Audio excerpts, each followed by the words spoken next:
1 Tessalonicenses, primeira carta aos Tessalonicenses, é Paulo escrevendo, capítulo 4, a partir do versículo 13. Ele diz assim: não queremos, porém, irmãos, que sejais ignorantes com respeito aos que dormem, para que não vos entristeçais como os demais, que não têm esperança. Pois se cremos que Jesus morreu e ressuscitou, assim também Deus, mediante Jesus, trará em sua companhia os que dormem.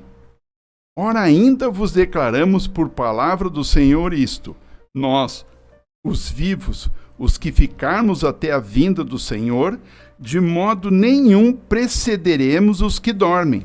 Porquanto o Senhor mesmo, dada a sua palavra de ordem, ouvida a voz do arcanjo, ressoada a trombeta de Deus, descerá dos céus, e os mortos em Cristo ressuscitarão primeiro.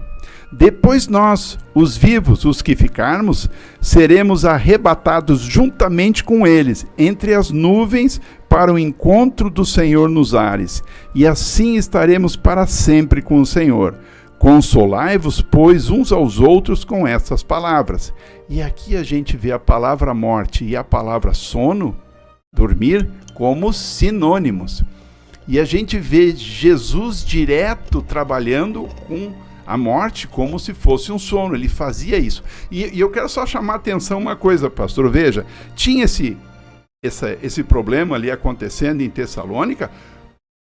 Era uma oportunidade ótima para Paulo dizer o seguinte: não, gente, o pessoal que morreu já está tudo no céu. Não era isso? Não era muito mais fácil se fosse verdade? Mas isso não é verdade, pastor, isso é mentira. As pessoas que morrem estão dormindo, aguardando. Né? Se isso não é bíblico, né? Essa questão da alma, o espírito vagando e tal, por que um monte de gente diz que tem um monte de aparições, né? Ah, mas o espírito apareceu em tal lugar. Porque geralmente quando a gente fala sobre esse assunto, sempre tem pessoas que dizem assim: pastor, mas eu vi. Ah, pastor, e isso eu posso dizer porque também já presenciei coisas do tipo. Pastor, mas tinha lá a carta psicografada com a letra do meu pai, né? E isso é uma coisa que isso aconteceu na minha família. Um dia alguém falou para minha mãe, né? Ó, vai lá buscar a carta lá do seu esposo. E o meu pai já tinha falecido já há mais de 10 anos. E a minha mãe foi buscar a carta e a carta tinha a letrinha do meu pai, né? Dizendo que estava bem, que perdoava todo mundo, que era para perdoar ele também, tal. Como é que a gente explica isso nesse contexto bíblico? Então, pastor, isso... vou lhe contar um segredo. Também já participei, né, de certos rituais pagãos terríveis. E a minha casa, eu já contei aqui, eu acho, né, era, sabe aquelas casas de Poltergeist, daquele filme que as coisas voavam e assim, aconteciam, e coisas se mexendo, aquele negócio todo. Isso acontecia com a gente, né? E, inclusive, eu ganhei... pouquinho depois dessa época, dessas coisas, eu ganhei literatura espírita, caiu na minha mão para mim ler, eu não estava em nada, né? Comecei a ler e eu vi que aquilo não tinha lógica nenhuma, aquele negócio, né? Eu disse assim, se os caras morrem e reencarnam, e aquilo ali é um processo que vai refinando e melhorando a pessoa, é óbvio que o mundo tinha que estar cada vez melhor, né? Eu pensei, o mundo está cada vez pior, não importa o que digam, né? E esse troço não tem pé nem cabeça. Mas a palavra de Deus, ela esclarece bem isso. E Jesus traz para nós, né? Jesus diz que nos últimos dias veriam enganos que, se possível for, enganariam até os escolhidos. E ali diz, são espíritos enganadores, são espíritos malignos que aparecem para as pessoas. A palavra de Deus coloca isso. Tanto é que no Velho Testamento, pastor, pessoas que conversavam com os mortos, elas tinham que ser mortas, era pena de morte em Israel.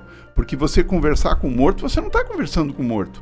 Você está conversando com um espírito satânico.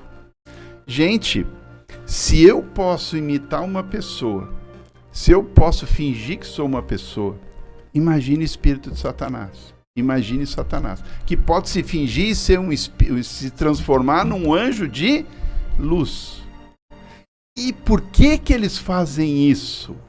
Que essa é a pergunta. Para que eles fingem que são seres humanos mortos? Para validar a mentira de Satanás. Você não vai morrer. Você não vai morrer. Vejam a carta que o pastor recebeu, que a mãe do pastor recebeu, né? Eu estou bem aqui, só me perdoem. Ora, esse povo que morre e vai para outro nível, ele precisa de Jesus?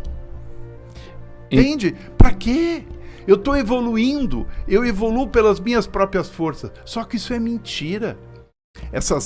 Todas essas mentiras, todas essas coisas que a gente vê aí, que não é da palavra de Deus, tudo tem um intuito: separar as pessoas de Cristo e da sua lei.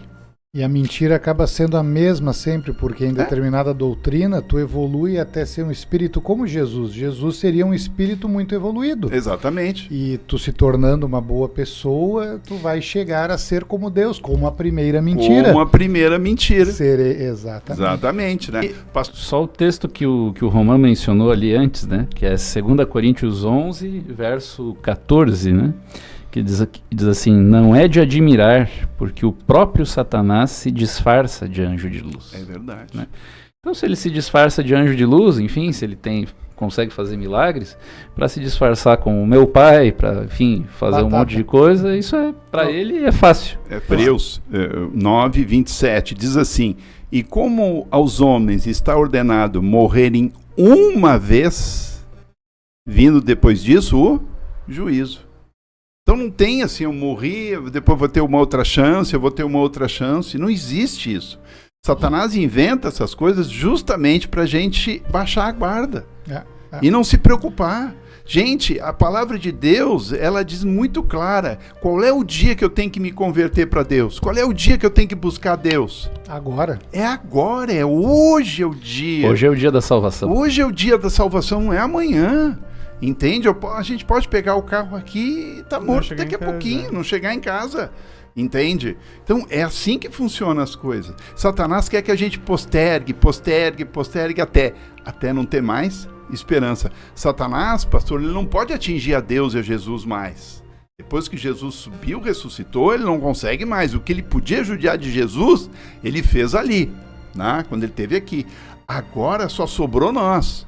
Como ele não pode, né, mas tocar em Deus, ele toca em quem? Nos seus filhos. E como Deus ama a todos, inclusive o pior dos pecadores. Ele não quer que as pessoas se voltem para ele. Aí ele inventa todas essas mentiras. Por isso que Deus, Jesus, muitas vezes ele falou: cuide com relação ao tempo do fim, né, com a mentira. Com a mentira, olha, cuide para que não vos engane, né? E os enganos serão tanto que, se possível for, até os escolhidos seriam enganados. Quer dizer, aquelas pessoas que estudam muito a Bíblia, buscam muito a Deus, se não fosse o Espírito de Deus, né, nessas pessoas, eles seriam enganados também. Porque o engano é muito forte. Imagina, pastor, você perde o pai e teu pai aparece para ti. Se tu não tem uma convicção bíblica muito grande, você é enganado.